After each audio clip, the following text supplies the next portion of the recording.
তারা এই মসজিদের যত জরুরত আছে তারাই পূর্ণ করবে, যারা ঈমানদার, যারা আমরা আল্লাহর প্রতি বিশ্বাস করেছি, ঈমান এনেছি। প্রিয় হাজিরিন, আল্লাহর প্রতি আমরা কেন ঈমান আনব, আল্লাহর প্রতি কেন আমরা বিশ্বাস করব? গভীর মনোযোগ দিয়ে কথাগুলো শুনেন। আল্লাহ পাক রব্বুল আলামিন যা কিছু সৃষ্টি করেছেন, কোরআনুল কারীমের ভিতরে আল্লাহ পাক রব্বুল আলামিন বর্ণনা দেন, ইন্নাল্লাহা লা ইয়াখফা আলাইহি শাইউন ফিল আরদি ওয়ালা ফিস সামা। আল্লাহ পাক রব্বুল আলামিন বলেন, নিশ্চয় আমি আল্লাহ পাক রব্বুল আলামিন যা কিছু সৃষ্টি করেছি সব কিছু আমি আল্লাহ পাক রব্বুল আলামিন প্রকাশ্যভাবে সৃষ্টি করেছি, গোপন করে আমি আল্লাহ পাক রব্বুল আলামিন কোনো কিছুই সৃষ্টি করি নাই। সিল্লে বলি সুবহানাল্লাহ। আল্লাহ পাক রব্বুল আলামিন যা কিছু সৃষ্টি করেছেন সব কিছু প্রকাশ্যভাবে সৃষ্টি করেছেন, গোপন করে আল্লাহ তাবারক তাআলা কোনো কিছু বানাই নাই। যেদিকে তাকাবেন সেদিকে আল্লাহর রহমত, আল্লাহর কুদরতগুলো দেখতে পাবেন। আল্লাহ পাক রব্বুল আলামিন বলেন, বান্দারে তোমাদেরকে আমি আল্লাহ পাক রব্বুল আলামিন কিরকম করে সৃষ্টি করেছি তোমরা একটু গভীর মনোযোগ দিয়ে কথাগুলো শুনে নাও। আল্লাহ পাক রব্বুল আলামিন মানুষ সৃষ্টি সম্পর্কে বলেন, হাল আতা আলাল ইনসানি হিনুম মিনাদ দাহরি লাম ইয়াকুন শাইআম মাযকুরা। আল্লাহ পাক রব্বুল আলামিন বলেন, মানুষের জীবনে কি এমন একটা সময় এসেছিল না যখন সে উল্লেখযোগ্য বস্তু হিসেবে পরিগণিত ছিল না, আমাদের কোনো নাম ছিল না, আমাদের কোনো নিশানা ছিল না। আল্লাহ পাক পরওয়ারদিগার আলম আমাদেরকে দুনিয়ার জমিনের মধ্যে সৃষ্টি করে পাঠিয়ে দিয়ে মানুষের সঙ্গে আল্লাহ পাক রব্বুল আলামিন আমাদেরকে পরিচয় করিয়ে দিয়েছে। সিল্লে বলি সুবহানাল্লাহ। আল্লাহ পাক রব্বুল আলামিন আপনি আমাকে দুনিয়ার জমিনের মধ্যে সৃষ্টি করে আল্লাহ পাক রব্বুল আলামিন মানুষের সঙ্গে আমাদেরকে পরিচয় করিয়ে দিয়েছেন। আমাদের প্রত্যেকজন মানুষের এক একটা পরিচয় আছে। কে গো ভাই, আছে না নাই? কথা কয় না, আছে না নাই? আমার ভাষা কি বোঝা যায় ভাই? আমি তো বরপেটার লোক, আপনাদের বরাকবিলির যেটা ভাষা হয়তো আমি বলতে পারি, কিন্তু আমি আগেই বলে নিয়েছি, ওই মাহফিলেও বলেছি, আজকেও বলে নেই, কিন্তু আপনাদের এই ভাষায় আমার ওয়াজ করতে অনেকটা জুলুম হয়। বাংলা ভাষা বোঝা যায় তো ইনশাআল্লাহ?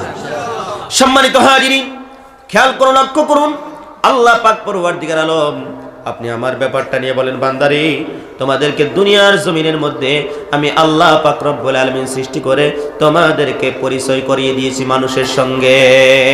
আমাদের কোনো অস্তিত্ব ছিল না, নাম ছিল না, নিশানা ছিল না। আল্লাহ পাক রব্বুল আলামিন আমাদেরকে সৃষ্টি করে মানুষের সঙ্গে পরিচয় করিয়ে দিলেন। আমরা কোনো কিচ্ছুই ছিলাম না। এমন একটা সময় আমাদের এসেছিল, সময়ে আমাদের জীবনের মধ্যে। বন্ধুগণ, আমার ভাইরা, আমরা সর্বপ্রথম কোথায় ছিলাম? আমরা কোনো একজন মানুষকে জীবনে কোনোদিন দেখি নাই, হঠাৎ যদি দেখি তাকে আমরা প্রশ্ন করি, জিজ্ঞেস করি, ভাই কোথা থেকে আসলেন, কোথায় যাবেন, বাড়ি কোথায়, আমরা প্রশ্ন করি। কিন্তু নিজেকে কোনোদিন এই প্রশ্ন করলাম না, আমি ছিলাম কোথায়, কোথায় আসলাম, আবার কোথায় চলে যাব, এই প্রশ্ন নিজেকে কোনোদিন করালাম না। প্রিয় হাজিরিন, আমাদের জীবনের মধ্যে এমন একটা সময় ছিল আমরা আলমে আরওয়াহ রূহ জগতের মধ্যে ছিলাম। আল্লাহ পাক পরওয়ারদিগার আলম সমস্ত রূহকে একত্রিত করে তিনি ঘোষণা করেছিলেন, জানিয়েছিলেন, আলাস্তু বিরব্বিকুম, আমি কি তোমাদের জন্য রব নই? আমরা সবাই এক বাক্যে স্বীকার করেছিলাম, পরওয়ারদিগার আলম আপনি তো আমাদের রব। আমরা স্বীকার করেছিলাম। আল্লাহ পাক রব্বুল আলামিন মায়ের পেটের ভিতরে আনলেন, মানুষ বানালেন, দুনিয়ার জমিনের মধ্যে পাঠালেন। মানুষের কয়েকটা জিন্দিগি হয়, একটা মানুষের কয়েকটা জিন্দিগি হয়। একটা জিন্দিগি আমাদের ছিল আলমে আরওয়াহ রূহ জগতের জিন্দিগি, আর একটা জিন্দিগি আমাদের ছিল মায়ের পেটের জিন্দিগি, আর একটা জিন্দিগি আমাদের হলো, সেটা হলো এই দুনিয়ার জিন্দিগি। এই দুনিয়ার জিন্দিগিটা হলো ক্ষণস্থায়ী জিন্দিগি, রূহ জগতের জিন্দিগিটা ক্ষণস্থায়ী জিন্দিগি, মায়ের পেটের জিন্দিগিটা ক্ষণস্থায়ী জিন্দিগি। অল্প সময়ের জন্য আল্লাহ পাক পরওয়ারদিগার আলম আমাদেরকে মায়ের পেটের মধ্যে রেখেছিলেন। এই দুনিয়ার জমিনের মধ্যে যে আল্লাহ পাক রব্বুল আলামিন আনলেন, কয়েকটা দিনের জন্য আল্লাহ পাক রব্বুল আলামিন এনেছেন। আর এই দুনিয়াটা আপনি আমার জন্য আখিরাত কামাই করার জায়গা। কিসের জায়গা? কথা কয় না, কিসের জায়গা? আখিরাত কামাই করার জায়গা। আল্লাহ পাক রব্বুল আলামিন কবরেতে শান্তির মধ্যে থাকার জন্য এই দুনিয়াতে আল্লাহ পাক রব্বুল আলামিন পাঠিয়ে দিয়েছেন। আমরা আমল করে আল্লাহর কাছে যদি ফিরে যেতে পারি, ভালো আমল নিয়ে, আমরা কবরের মধ্যে শান্তিতে থাকতে পারবো। প্রিয় হাজিরিন, খেয়াল করুন, লক্ষ্য করুন, আল্লাহ পাক রব্বুল আলামিন তিনি ঘোষণা করে দিলেন, বান্দারে তোমাদেরকে আমি আল্লাহ পাক রব্বুল আলামিন কিরকম করে বানালাম, আমি আল্লাহর কুদরত দেখো। তোমাদেরকে যে আমি আল্লাহ পাক রব্বুল আলামিন সৃষ্টি করেছি, কোনো মানুষের সঙ্গে কোনো মানুষের মিল করে আমি আল্লাহ বানাই নাই। তোমাদের হাতের রেখার সঙ্গে কোনো মানুষের হাতের রেখার মিল দেই নাই। তোমাদের কণ্ঠর সঙ্গে কোনো মানুষের কণ্ঠর সঙ্গে আমি আল্লাহ পাক রব্বুল আলামিন মিল দেই নাই। বান্দা তোমরা যেদিকে তাকাবা সেদিকে আমি আল্লাহর কুদরত গুলো দেখতে পাইবা। আমি সুদূর বরপাটার থেকে যে আসলাম, এই পাহাড় পর্বত পাড়ি দিয়ে যে আপনাদের এখানে চলে আসলাম রে বন্ধু, পাহাড়ের মধ্যে আমি যেদিকে তাকালাম সেদিকে আমার আল্লাহ পাক রব্বুল আলামিনের রহমত কুদরত গুলো দেখতে পারলাম। জোরে বলেন সুবহানাল্লাহ। আল্লাহর আশিক নবীর পাগল, আমি যে বললাম আল্লাহ পাক রব্বুল আলামিন বলে দিয়েছেন, যারা ঈমানদার, যারা মুমিন বান্দা, যারা ঈমানদার তারাই এই মসজিদ রক্ষণাবেক্ষণ করবে। আল্লাহর প্রতি কেন ঈমান আনবেন, আল্লাহর প্রতি কেন বিশ্বাস করবেন রে বন্ধু? আল্লাহ পাক রব্বুল আলামিন তার কুদরতের কোনো শেষ নাই। চিল্লিয়ে বলেন সুবহানাল্লাহ। সেই জন্য আমরা আল্লাহর প্রতি ঈমান আনতে হবে, আল্লাহর প্রতি বিশ্বাস করতে হবে। এক জাররা পরিমাণ ঈমান যে ব্যক্তির থাকবে, ওই ব্যক্তি আল্লাহর জান্নাত প্রাপ্ত হবে। সুবহানাল্লাহ কোন? এক ঝাররা পরিমাণ ঈমান যে ব্যক্তির থাকবে, ওই ব্যক্তি আল্লাহর জান্নাতের মেহমান হবে। আর সেই ঈমানি মেহনত আমাদেরকে করতে হবে। আমরা ঈমানি মেহনত কিভাবে করব? তবলিগের লাইনে ঈমানি মেহনত আমাদেরকে করতে হবে। আমরা হক্কানি পীরের কাছে বায়াত গ্রহণ করে আমরা আল্লাহ রসুলকে চিনে নিতে হবে। আল্লাহ রসুলের যেগুলো সংবিধান আছে, কোরআনের যেগুলো সংবিধান, রাসূল সাল্লাল্লাহু আলাইহি ওয়াসাল্লামের যেগুলো হাদিসের যেগুলো সংবিধান, সেগুলো আমরা মক্তবের মাধ্যম দিয়া আমাদেরকে শিখতে হবে। যদি শিখি নাই, তবলিগের মেহনত করে আমাদেরকে শিখতে হবে। যদি তবলিগের মেহনত আমরা করি না, ভাই মহতরম দোস্তর বুজুর্গ, আমাদের কাছে যেগুলো হক্কানি পীর যারা রয়েছে, আলিম যারা আছে, তাদের নিকটে আমাদেরকে যেতে হবে। আল্লাহ রসুলকে কিভাবে সন্তুষ্ট করা যায়, রাজি এবং খুশি করা যায়, তাদের নিকটে আমাদেরকে বসতে হবে ঈমান বানানোর জন্য। আমরা মেহনত করবো ইনশাআল্লাহ। কথা বলি ইনশাআল্লাহ। সম্মানিত হাজিরিন, ঈমানের অনেক শাখা রয়েছে, ঈমানের অনেক ক্লাসগুলো রয়েছে। সর্বপ্রথম ক্লাসটা যেটা, সেই ক্লাসটার নাম হলো রে লা ইলাহা ইল্লাল্লাহ মুহাম্মাদুর রাসূলুল্লাহ সাল্লাল্লাহু আলাইহি ওয়াসাল্লাম। ঈমানের অনেক ক্লাস আছে, অনেকের শাখা রয়েছে রে বন্ধু, অনেক শাখা রয়েছে। সর্বপ্রথম যেটা ক্লাস, সর্বপ্রথম যেটা শাখা, সেই ক্লাসটা হলো লা ইলাহা ইল্লাল্লাহু মুহাম্মাদুর রাসূলুল্লাহ। এক আল্লাহর প্রতি বিশ্বাস আমাদেরকে করতে হবে। বিশ্বনবী হুজুর পাক সাল্লাল্লাহু আলাইহি ওয়াসাল্লামের প্রতি ঈমান আমাদেরকে আনতে হবে। যদি আনতে পারি গো বন্ধু, দুনিয়াতেও আমরা কামিয়াবি হতে পারবো, আখিরাতের ময়দানেও আমরা কামিয়াবি হয়ে যাব। যারা ঈমানদার তারাই মসজিদ রক্ষণাবেক্ষণ করবে। বন্ধুগণ, আমাদেরকে সাতটা জিনিসের উপর ঈমান আনতে হবে। আপনারা জানেন, আমানতু বিল্লাহি ওয়া মালাইকাতিহি ওয়া কুতুবিহি ওয়া রাসূলিহি ওয়াল ইয়াউমিল আখিরি ওয়াল কদরি খাইরিহি ওয়া শাররিহি মিনাল্লাহি তাআলা ওয়াল বাসি বাদাল মাউত। এখানে সাতটা জিনিস দেওয়া আছে। এগুলো বস্তুর উপরে আমাদেরকে ঈমান আনতে হবে, বিশ্বাস করতে হবে। আমরা বিশ্বাস করব, ঈমান আনবো ইনশাআল্লাহ। যুবক জোরে বলো ইনশাআল্লাহ। প্রিয় হাজিরিন, 2 নম্বরে আসুন। আল্লাহ পাক রব্বুল আলামিন বলেন, যারা আখিরাতের প্রতি যারা বিশ্বাস করেছে, ঈমান এনেছে, তারাই এই মসজিদ আল্লাহর ঘর রক্ষণাবেক্ষণ তারাই করবে। 3 নম্বরে আল্লাহ পাক রব্বুল আলামিন বলেন, যারা নামাজ প্রতিষ্ঠা করে, যারা নামাজ কায়েম করে, তারাই মসজিদ রক্ষণাবেক্ষণ করবে। 5 নম্বরে, 4 নম্বরে আল্লাহ পাক রব্বুল আলামিন বলেন, যারা মালের যাকাত দেয় গো বন্ধু, তারাই এই মসজিদ রক্ষণাবেক্ষণ করবে, মসজিদের দায়িত্বভার গ্রহণ করবে। 5 নম্বরে আল্লাহ পাক পরবর্তীকার আলম বলেন, ওয়ালাম ইয়াখশা ইল্লাল্লাহ, যারা আল্লাহকে ভয় করে, যার অন্তরের মধ্যে আল্লাহর ভয় আছে, তারাই এই মসজিদ আল্লাহর ঘর রক্ষণাবেক্ষণ করবে। তারাই এই মসজিদের মধ্যে সেই কপালখানা দিয়ে মাবুদকে সেজদা দিয়ে বলবে, আল্লাহ আমি তোমার গোলাম, অন্য কারো গোলাম নয়। যার অন্তরের মধ্যে আল্লাহর ভয় আছে বন্ধু, তারাই এই মসজিদ রক্ষণাবেক্ষণ করবে। বন্ধু, গভীর মনোযোগ দিয়ে কথাগুলো শোনেন। অন্তরের মধ্যে কিরকম ভয় আমাদের আছে রে বন্ধু? আমাদের অন্তরের মধ্যে ভয় নাই। আল্লাহকে ভয় করি না, জাহান্নামকে ভয় করি না, মৃত্যুকে ভয় করি না, কবরকে আমরা ভয় করি না রে বন্ধু। কারণ দুনিয়ার মায়ায় পড়ে আমরা সব কিছু ভুলে গিয়েছি। সব ভোলা যাবে না ভাই, আল্লাহকে বলা যাবে না। কবরের আযাব নিশ্চিত, আপনি জেনে রেখে দেন, কবরের আযাব নিশ্চিত আছে। আপনি যদি এই দুনিয়ার জমিনের মধ্যে পাপ করে, গুনাহের কাজ করে যদি আল্লাহর কাছে যদি যান, তাহলে কবরের মধ্যে আপনার জন্য আযাবের ব্যবস্থা আছে। আর যদি এই দুনিয়ার জমিনের মধ্যে থেকে 60 বছর 70 বছর 80 বছর 90 বছর জিন্দেগি যদি ভালো কাজ করে যদি আল্লাহর কাছে যদি আপনি চলে যেতে পারেন, কবরটা আপনার জন্য আরাম আয়েশের জায়গা হবে। যেরকম সন্তান মায়ের কুলের মধ্যে বাচ্চারা যেরকম ঘুমাসে, কোনো টেনশন থাকে না, কোনো চিন্তা থাকে না, অনুরূপভাবে আপনি যখন দুনিয়ার জিন্দেগির মধ্যে থেকে হালাল হারাম পাক না পাক বুঝে আমল করে আল্লাহর কাছে যখন নেকি নিয়ে যখন চলে যাবেন, কবরটা আপনার জন্য নিরাপত্তার জায়গা হয়ে যাবে। সিল্লা বলি সুবহানাল্লাহ। আমার বন্ধুগণ, আল্লাহর ভয় কার অন্তরের মধ্যে ছিল? গভীর মনোযোগ দিয়ে কথাগুলো শোনেন। খলিফাতুল মুসলিমিন ওমর ফারুক রাদিয়াল্লাহু তাআলা আনহু একদিন ময়দানের মধ্যে চলে গেলেন। ঘুরতেছেন, তার গলা শুকিয়ে গেল। গলা শুকিয়ে যাওয়ার পরে একটা রাখালের নিকটে চলে গেলেন, যাই বলতেছেন, ভাই রাখাল, মরুভূমির বালুর মধ্যে ঘুরতে ঘুরতে আমার গলাটা শুকিয়ে গেছে, একটা ছাগলের থেকে দুধ দহন করে তুমি আমাকে যদি একটু খাওয়াইয়া দিতে, আমার কলিজাটা ঠান্ডা হয়ে যেত। এবার রাখাল বলতেছে, এ ভাই ওমর, ছাগলের থেকে দুধ দহন করে তোমাকে যদি খাওয়াইতে পারতাম, অবশ্যই অবশ্যই আমারও ভালো লাগতো, তোমার কলিজাটাও ঠান্ডা হয়ে যেত। কিন্তু আমার মালিক টাকা দিয়েছে, বেতন দিয়েছে, এই ছাগলের থেকে দুধ দহন করার জন্য, তোমাকে খাওয়ানোর জন্য আমাকে পারমিশন দেয় নাই। জোরে বলি সুবহানাল্লাহ। মালিককে এবার রাখালকে বলতেছে, ভাই রাখাল, বিনিময় কিছু টাকা দিব, বিনিময় কিছু পয়সা দিব, তুমি একটা কাজ করো, তোমাকে বিনিময় কিছু টাকা দিব, একটা ছাগল তুমি আমার কাছে বিক্রি করে দাও। এবার রাখাল বলতেছে, ভাই ওমর রে, মালিক তো জানবে না, কেউ জানবে না, তোমার কাছে যদি ছাগল আমি বিক্রি করে দেই কেউ জানবে না, কিন্তু আমার এমন একজন মালিক আছে গো, যেই মালিকটা আল্লাহ পাক রব্বুল আলামিন জানতে পারবে। এবার খলিফাতুল মুসলিমিন ওমর ফারুক রাদিয়াল্লাহু তাআলা আনহু দাঁড়ানোর থেকে জমিনের মধ্যে বসে পড়লেন। আল্লাহ পাক রব্বুল আলামিনের বান্দাকে বলতেছে, ও রাখাল, তোমার মতন ঈমানওয়ালা, তোমার মতন তাকওয়াওয়ালা মানুষ, তোমার মতন আল্লাহকে ডরনেওয়ালা মানুষ, তোমার মতো আল্লাহকে ভয় করেনেওয়ালা মানুষ যতদিন আল্লাহ পাক রব্বুল আলামিনের জমিনের মধ্যে থাকবে, আল্লাহর জমিনের কোনোই ক্ষতি হবে না। সিল্লে বলুন সুবহানাল্লাহ। যুবক, আপনি আমার অন্তরের মধ্যে কতটুকু ভয় আছে? আল্লাহর ভয় কতটুকু আছে? আমরা আজকে হাতের দ্বারা গুনাহ করতেছি, মুখের দ্বারা আমরা গুনাহ করতেছি, ব্রেনের দ্বারা আমরা গুনাহ করতেছি, মানুষের টাকা আমরা ঠগাইয়া খাইতেছি। চা দোকানের মধ্যে চা খাইলাম, 1 মাস 2 মাস খাইলাম, খাওয়ার পরে আর সেই চা দোকানের মধ্যে আমরা যাই না। আমরা জমি নিয়ে দরবার করতেছি।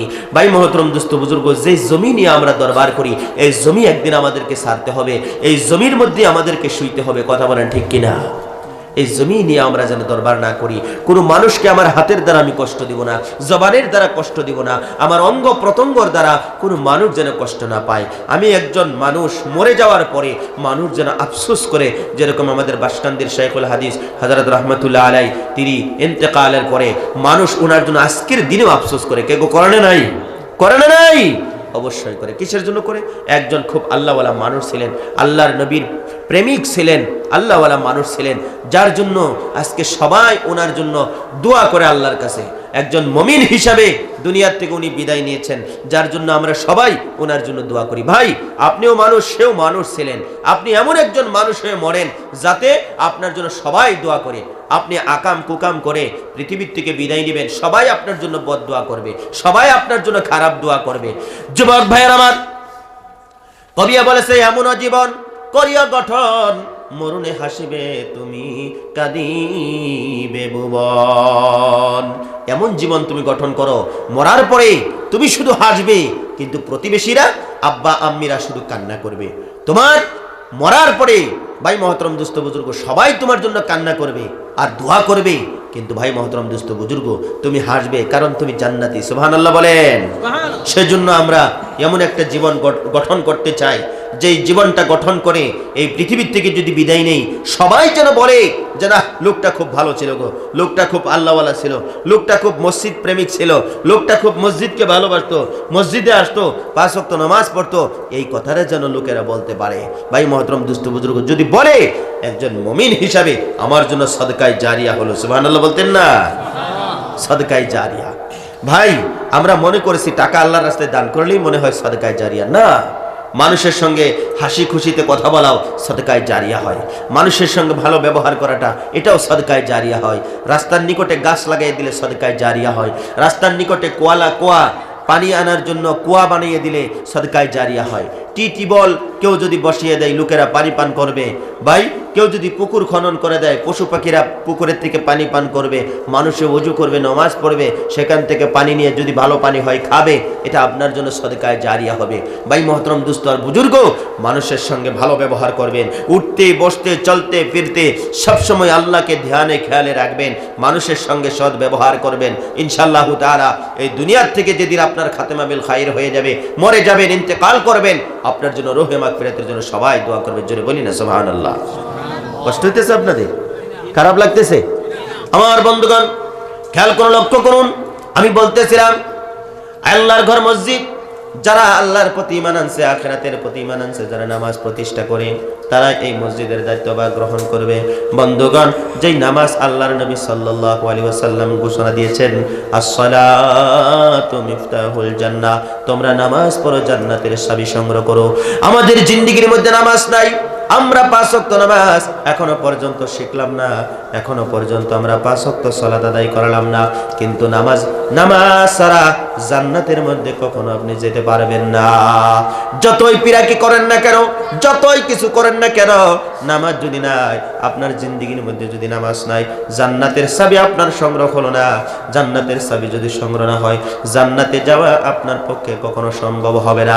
সেই জন্য যুব ভাইরা আমার, ও মুরব্বী বাবাজিরা গো, 2টা চরণ ধরে 2টা পায়ে ধরে বলে যায়, জীবন চলে যাবে, কোনদিন আল্লাহর হুকুম সালাত আপনারা ছেড়ে দিবেন না। নামাজটা শিখে নেন, যেই নামাজ রাসূলুল্লাহ সাল্লাল্লাহু আলাইহি ওয়াসাল্লাম এই নামাজ প্রতিষ্ঠা করার জন্য কত কষ্ট করেছেন, কত মেহনত করেছেন রে বন্ধু। ইতিহাস আপনারা জানেন, আল্লাহর নবী, দো জাহানের নবী, রাহমাতুল লিল আলামিন ঘোষণা দিয়েছেন, শীতকালে আল্লাহর নবী সাল্লাল্লাহু আলাইহি ওয়াসাল্লাম একটা গাছের নিকটে চলে গিয়েছিলেন। গাছ ধরলেন, জাকি মারলেন, গাছের পাতাগুলো ঝরা আরম্ভ করে দিলেন। হঠাৎ বিশ্বনবী হুজুরে পাক সাল্লাল্লাহু আলাইহি ওয়াসাল্লামকে সাহাবারা প্রশ্ন করলেন, হুজুর গো, আপনি গাছ ধরলেন, ঝাঁকি মারলেন, গাছের পাতাগুলো পড়া আরম্ভ হয়ে গেল, বুঝলাম না এর অর্থ। আল্লাহর নবী সাল্লাল্লাহু আলাইহি ওয়াসাল্লাম ঘোষণা করে দিলেন, আমি নবী, তোমরা নবী না। আমি যা দেখতে পারি তোমরা তা কখনো দেখতে পারো না। আমি নবী যা বুঝি তোমরা নবী কখনো তা বুঝতে পারো না।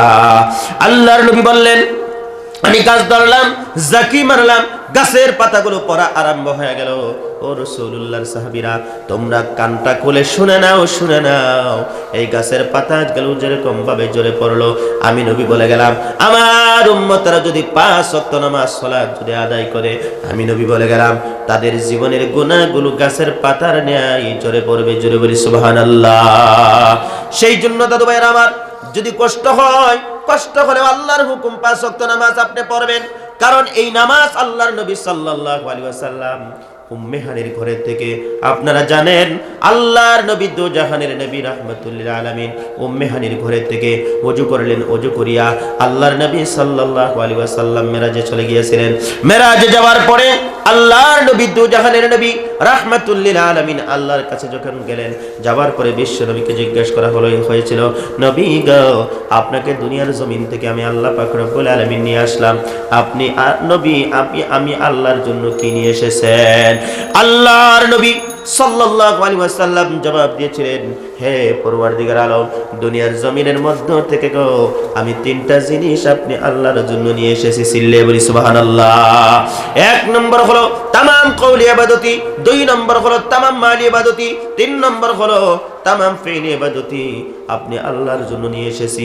আল্লাহ পাক পরওয়ারদিগার আলম খুশি হয়ে বিশ্ব নবীকে সালাম দিলেন, 50 ওয়াক্ত নামাজ দিয়ে দিলেন।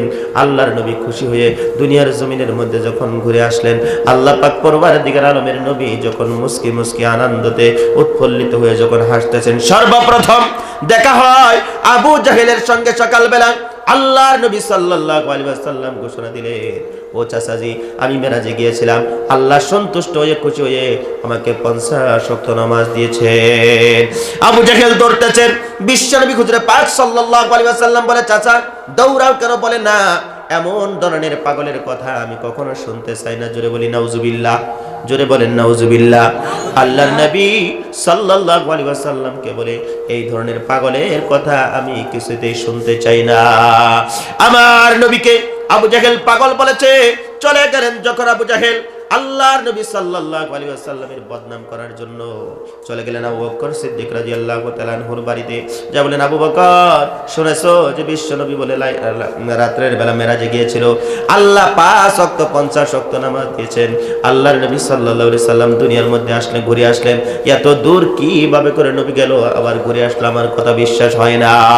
সিদ্দিক আকবর রাদিয়াল্লাহু তাআলা আনহু বললেন, আল্লাহর নবী যদি ঘোষণা দিয়েছে এই কথার মধ্যে কোনো সন্দেহ থাকতে পারে না, জোরে বলো সুবহানাল্লাহ।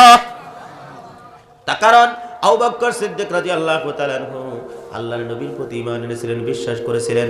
বলে, আমার নবী যদি ঘোষণা দিয়েছে, আমার নবীর কথা কখনো ভুল হতে পারে না, কখনো মিথ্যা হতে পারে না। কবি বলেছে, মুহাম্মদ হারগিজ না গুফতা তারা গুফতা জিবরাইল, জিবরাইল হারগিজ না গুফতা তানা গুফতা রব্বে জলিল। আল্লাহর কথা যেরকম নির্ভেজাল নির্ভুল, তার বন্ধুর কথাও তেরকম নির্ভেজাল নির্ভুল। আল্লাহর কথার মধ্যে কোনো সন্দেহ নাই, বিশ্ব নবীর কথার মধ্যেও কোনো সন্দেহ নাই। আল্লাহর আশিক নবীর পাগল বিশ্ব নবী হুজুর পাক সাল্লাল্লাহু আলাইহি ওয়াসাল্লামের নিকটে দুইটা দল চলে আসলো। একটা দল হলো ঈমানের দল, ঈমানদারদের দল, আর একটা দল হলো আবু জাহেলের দল। আসার পরে আল্লাহর নবীকে প্রশ্ন করতেছে, আল্লাহর নবীকে জিজ্ঞাসা করতেছে, নবী গো, আপনি উম্মে হানির ঘরে থেকে ওযু করে নামাজ পড়ে আপনি যখন মেরাজে চলে গেলেন, এবার বলুন তো দেখি, আমরা শুনলাম আপনি বাইতুল মুকাদ্দাসের মধ্যে নামাজ পড়েছেন, আপনি বলুন তো দেখি নবী যে বাইতুল মুকাদ্দাসের মধ্যে কয়টা দরজা আছে, কয়টা খিড়কি আছে? আবু জাহেলের যেটা দল ছিল তারা প্রশ্ন করে বসলেন। বন্ধুগণ আমার ভাইয়েরা, আল্লাহর নবী সাল্লাল্লাহু আলাইহি ওয়াসাল্লাম বাইতুল মুকাদ্দাসের ভিতরে যে নামাজ পড়লেন, দরজা খিড়কি জানলা গনার সময় কিন্তু আল্লাহর নবীর হাতের মধ্যে ছিল না। আল্লাহর নবীকে শর্মিন্দা করার জন্য, আল্লাহর নবীকে বেইজ্জতি করার জন্য এই প্রশ্ন ওনারা করেছিল। সিদ্দিক আকবর রাদিয়াল্লাহু তাআলা বললেন, নবী গো, আপনাকে যে প্রশ্ন করেছে আপনি জবাব দিয়ে দেন। আল্লাহর নবী সাল্লাল্লাহু আলাইহি ওয়াসাল্লাম কিচ্ছু বলতেছে না। হযরতে ওমর ফারুক রাদিয়াল্লাহু তাআলা বলে, হুজুর গো, আপনি জবাব দিয়ে দেন। জবাব কিসের জন্য দেন না? আল্লাহর পক্ষ থেকে সঙ্গে সঙ্গে আল্লাহ পাক রব্বুল আলামিন জিবরাইলকে পাঠিয়ে দিলেন। ও জিবরাইল, নবীকে যে প্রশ্ন করেছে, আমার নবীকে নিয়ে যায় দরজা খিড়কি কয়টা আছে তুমি বলে দাও। জোরে জোরে বলেন সুবহানাল্লাহ। আল্লাহর নবী দুজাহানের নবী রাহমাতুল লিল আলামিন বাইতুল মুকাদ্দাসের মধ্যে কয়টা দরজা আছে, কয়টা খিড়কি আছে যখন সঙ্গে সঙ্গে বলে দিলেন, আবু জাহেলের দলের মুখটা কালো হয়ে গেল। সঙ্গে সঙ্গে যখন তারা বাড়ি চলে গেল রে বন্ধু, বাড়ি যাওয়ার পরে তারা আনন্দ করে ফুর্তি করে যখন আনন্দ ফুর্তি উল্লাস করতেছে রে বন্ধু, আবু বকর সিদ্দিক রাদিয়াল্লাহু তাআলা আনহু আল্লাহর নবীর প্রতি ঈমান এনেছে, বিশ্বাস করেছে। বন্ধুগণ, আবু জাহেল আল্লাহর নবীকে বিশ্বাস করলো না, ঈমান আনলো না। তারা আনন্দ করে ফুর্তি করে এমত অবস্থায় বন্ধুগণ আমার ভাইরা, আবু জাহেল বলে, নবীজি যে কথাগুলো বলেছে আল্লাহর নবীর কথা ছিল সত্য কথা, এর মধ্যে কোনো সন্দেহ নাই। ওনার যেগুলো দল বলছিল তারা সবাই মিলে বলেন, আল্লাহর নবী যদি সত্য কথা বলে থাকে, আল্লাহর নবী যদি সত্য কথা বলে থাকে, তোমার মতন আবু জাহেলের কথা আর আমরা শুনবো না, আর আমরা শুনবো না। বিশ্ব নবীর কলিমা পরে আমরা মুসলমান হতে চাই, জান্নাতে যাইতে চাই। চিল্লিয়ে বলো সুবহানাল্লাহ। বন্ধুগণ, আমরা মুসলমানের সন্তান, মুসলমানের ঘরে আমরা জন্মগ্রহণ করেছি। জন্মের পরে মহাগ্রন্থ কোরআনুল কারীমের তিলাওয়াত মায়ের কাছ থেকে আমরা শুনেছি, নসেদ বাবার কাছ থেকে শুনেছি, নসেদ মসজিদের ইমাম সাহেব মেহসাবের কাছ থেকে নিশ্চয়ই শুনেছি। কিন্তু শোনার পরেও গো বন্ধু, এখনো পর্যন্ত কোরআন কাকে বলে আমরা এখনো পর্যন্ত চিনতে পারলাম না। পবিত্র কালামুল্লাহ শরীফ কাকে বলে এখনো পর্যন্ত বুঝতে পারলাম না, এখনো পর্যন্ত চিনতে পারলাম না। এই যুবক ভাইরা আমার, তুমি হিন্দি পড়ো, সওয়াব পাবে না, জ্ঞান অর্জন হবে। ইংরেজি পড়ো, সওয়াব পাবে না, জ্ঞান অর্জন হবে রে দাদু। ইংলিশ পড়ো, জ্ঞান অর্জন হবে, কিন্তু সওয়াব পাবে না। বিশ্বনবী হুজুরে পাক সাল্লাল্লাহু আলাইহি ওয়াসাল্লাম জানিয়ে দিয়েছেন, মহাগ্রন্থ কোরআনুল কারীম যদি কোনো আল্লাহর বান্দা যদি তিলাওয়াত করে, সওয়াব কামাই হয়ে যাবে, সাথে সাথে তার জ্ঞান অর্জন হয়ে যাবে। যদি বলি সুবহানাল্লাহ। প্রিয় হাজিরিন, আজকে আমাদের এলাকার মধ্যে, আমাদের দেশের মধ্যে, আসামের জমিনের মধ্যে যেরকম কোরআন শরীফ তেলাওয়াত হওয়ার দরকার ছিল অনুরূপভাবে তেলাওয়াত হচ্ছে না। তামাম গোটা পৃথিবীর মধ্যে সব থেকে বেশি কোরআন শরীফ যেই জায়গার মধ্যে তেলাওয়াত হয় রে দাদু, সেই জায়গাটা হলো বন্ধুগণ আমার ভাইরা, আল্লাহ পাক রব্বুল আলামিনের বান্দারা গভীর মনোযোগ দিয়া কথাগুলো শুনে নেন। যেই জায়গার মধ্যে সব থেকে বেশি বেশি কোরআন শরীফ তেলাওয়াত হয় সেই জায়গাটার নাম হলো ইন্দোনেশিয়া। জোরে বলেন সুবহানাল্লাহ। সব থেকে বেশি কোরআন শরীফ ইন্দোনেশিয়ার জমিনের মধ্যে তেলাওয়াত হয়। আজকে আমরা এখানে যতগুলো লোক বসে আছি আমরা সবাই মুসলমান, সবাই মুসলমানের সন্তান।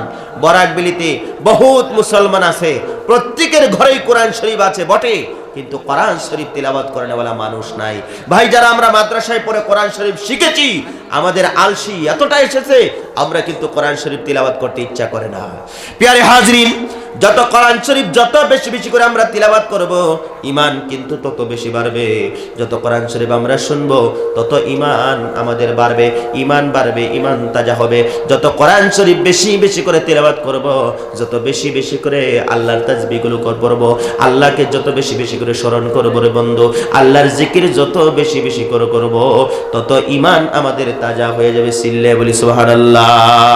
জিকির করুন লা ইলাহা ইল্লাল্লাহ, জোরে লা ইলাহা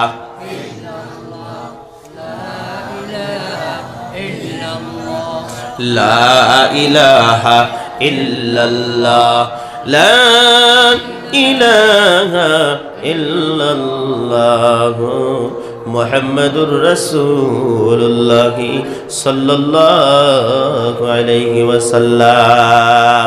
সেই জন্য দাদু ভাইয়ের আমার, সুবহি মক্তবের ব্যবস্থা প্রত্যেকের গ্রামে গ্রামে করে নেন।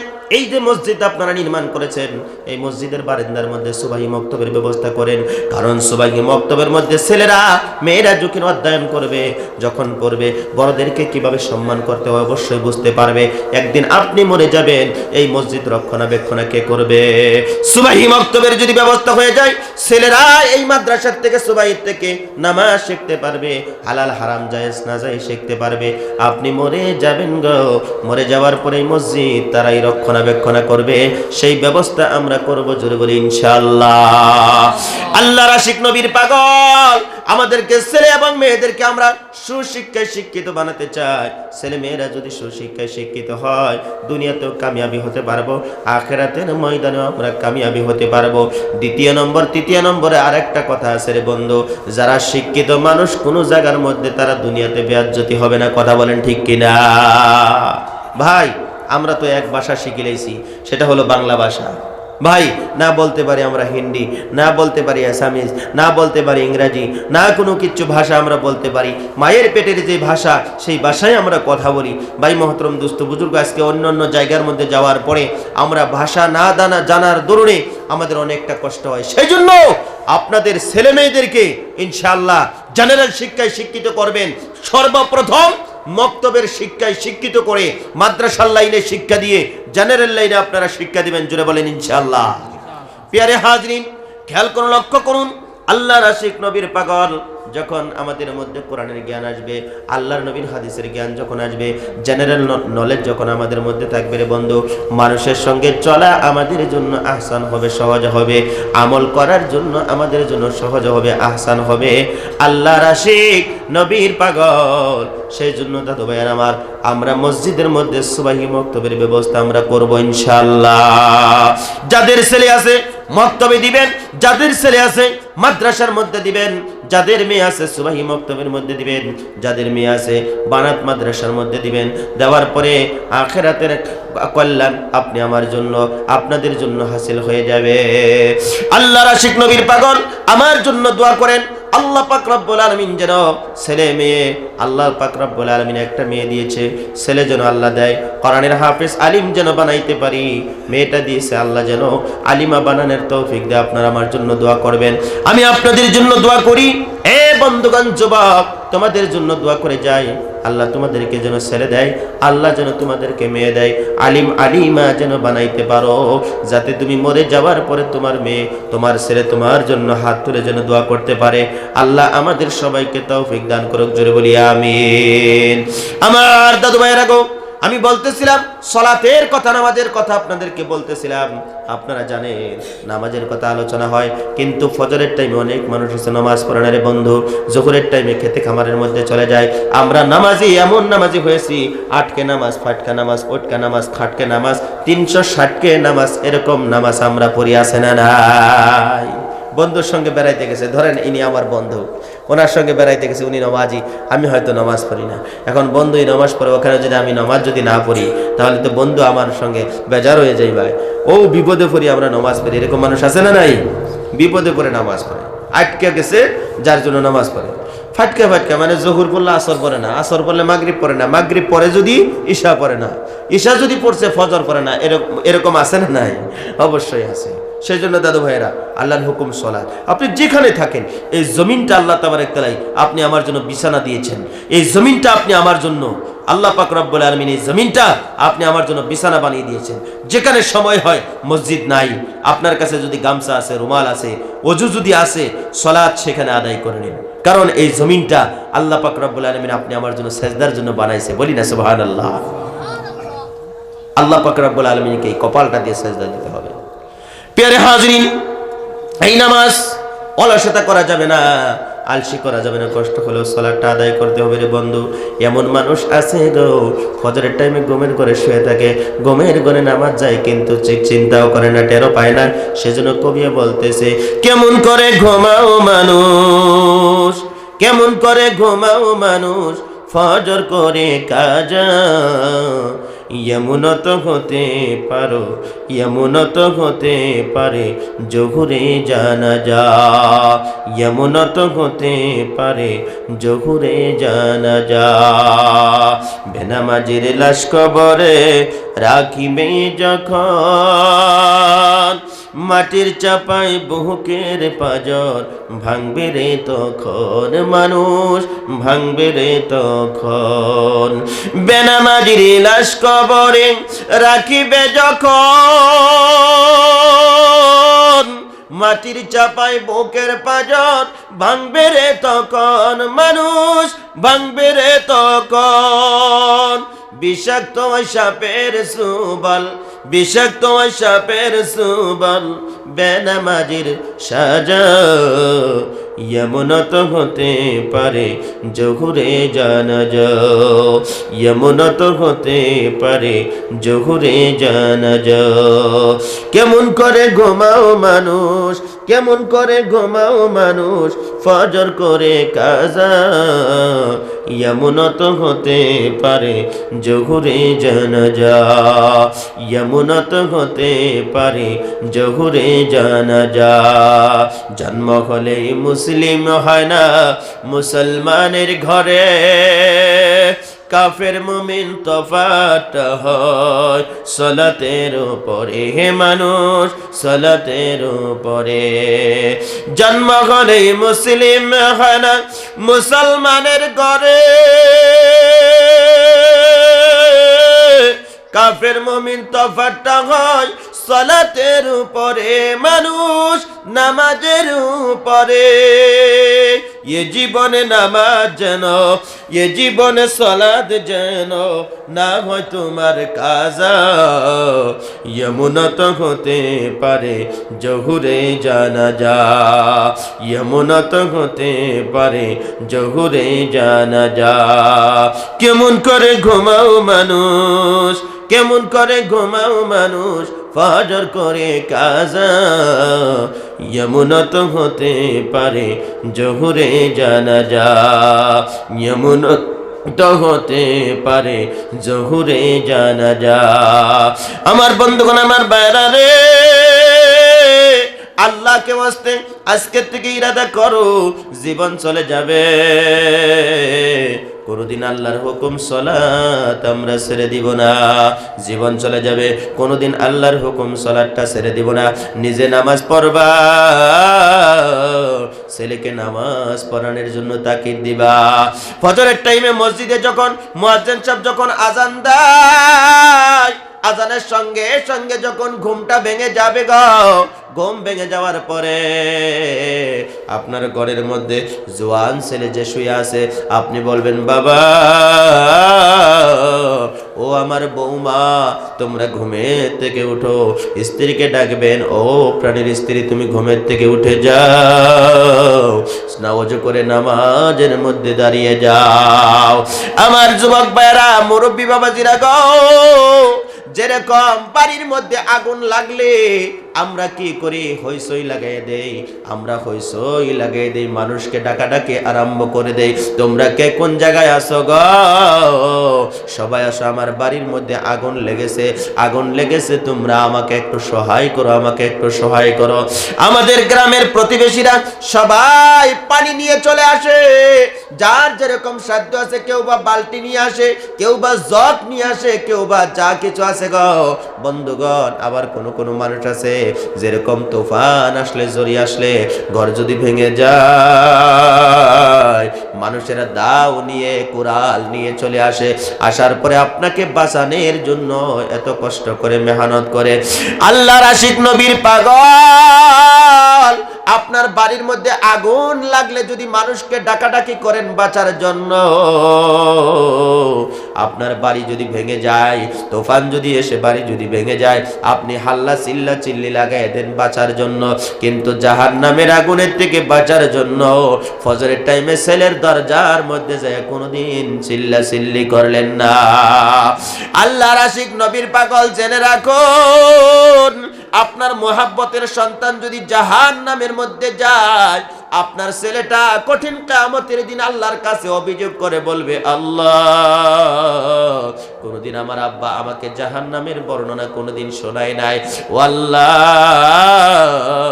আমার আব্বা কোনদিন সুবহি মক্তবের মধ্যে দেয় নাই, কোনদিন মাদ্রাসার মধ্যে দেয় নাই, কোনদিন ফজরের টাইমে ডেকে ডেকে উঠায়া আল্লাহর ঘর মসজিদের মধ্যে পাঠায় নাই। আমার আব্বা আমার মা আমাকে ডেকে যদি মসজিদে পাঠাইতো, তাহলে আমাকে জাহান্নামের মধ্যে যাইতে হইতো না। হে পরওয়ারদিগার আলম, আমার বাবা কয়, আমার মা কয়, আনো আজকে আমি পদদলিত করে তারপরে তোমার জাহান্নামের মধ্যে যাব। জোরে বলি নাউজুবিল্লাহ। আল্লাহর আশিক নবীর পাগল, মুরব্বী বাবাজিরা গো, আপনারা যারা নামাজি, ছেলেকে ডেকে দিবেন, ফজরের টাইমে ডেকে দিবেন, বাবা তুমি উঠো মসজিদ আল্লাহর ঘরের মধ্যে যাও। আপনার বৌমাকে ডাকবেন নামাজ পড়ার জন্য। আপনার ছেলেকে যখন বিবাহ করাইছেন, সেই সময় আপনি শুনেছেন যে আপনার বৌদি, আপনার বৌমা কোরআন শরীফ তিলাওয়াত করতে পারে, মক্তবের মধ্যে পড়েছে, কোরআন শরীফ তিলাওয়াত করতে পারে, ভালো নামাজ পড়তে পারে, কিন্তু আপনার বাড়ির মধ্যে বউ হয়ে আসার পরে আর নামাজে কোনোদিন দাঁড়ায় না, কিন্তু আপনিও কোনোদিন তাকে তাকিদ করলেন না। এই যুবক ভাইয়ের আমার, আল্লাহকে ওয়াস্তে তোমাদেরকে বলে যায়, তোমরা যারা বিবাহ করেছো, তোমরা হলা স্ত্রীর জন্য, তোমরা হলা হাকিম। তোমার স্ত্রী যদি নামাজ না পড়ে, তুমি বলবা আমার কাজ একটু কম হোক, কিন্তু তোমাকে সালাত আদায় করতে হবে। একটা মহিলা, একটা নারী যদি নামাজি হয়, ওই নারীটা কিন্তু পবিত্রতা থাকে। জুড়ে বলি সুবহানাল্লাহ। সব সময় পবিত্রতা থাকে, সব সময় ওযুর সহিত থাকে। যুবক রে, করোনা ভাইরাস দেশের মধ্যে আসলো, মাঝে সময় আমরা হাতটা ধুই, মাঝে সময় আমরা মুখটা ধুই, যাতে করোনা ভাইরাস যাতে আমাদেরকে গ্রাস না করতে পারে, যেন আক্রান্ত করতে না পারে। 5 ওয়াক্ত নামাজ পড়ার আগে যদি ওযু করি গো, আমাদেরকে করোনা আক্রান্ত করতে পারবে না। চিল্লে বলো সুবহানাল্লাহ।